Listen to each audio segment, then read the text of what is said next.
Laos. April 1. Ha? Ay may tapos na due date. Pinag-uusap ko, hindi ko na naintindi kung sa tele o kuya o nakabuho.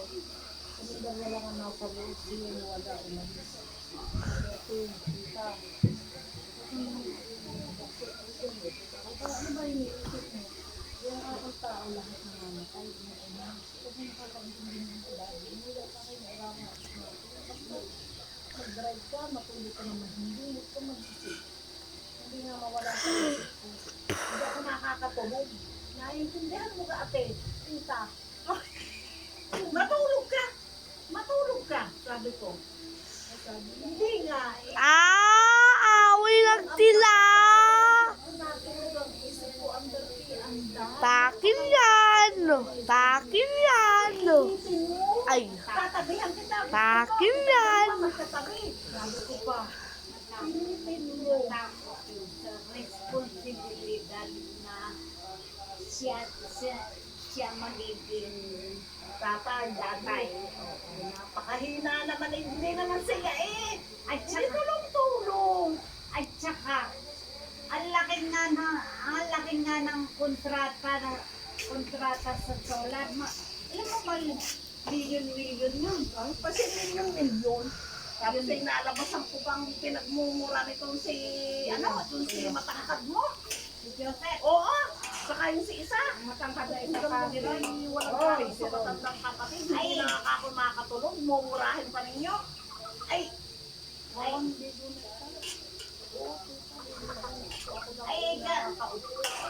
Ay kasi kanya ginagano ng dalawa.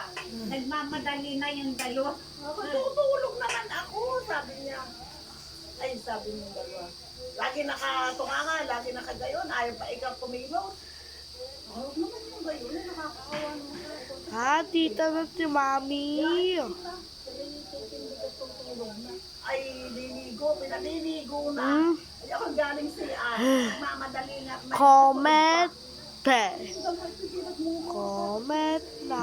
Eh bakit ay dalawa naman ng CR at meron din Abay, sa hindi. kabila? Matulog na. Maligo na ako yan. Talo lang. Hello, eh. Nabasag ko ako yung pagtingin sa dalawa.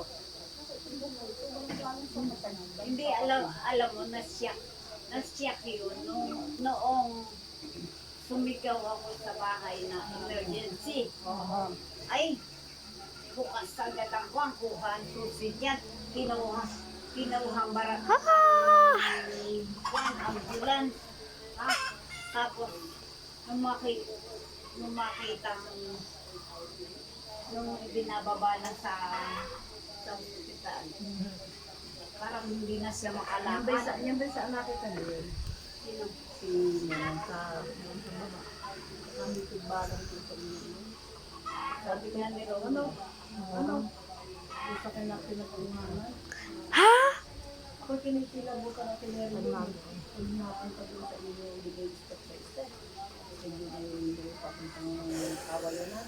Parang hindi nakatira doon. ngayon wala na. Bakit?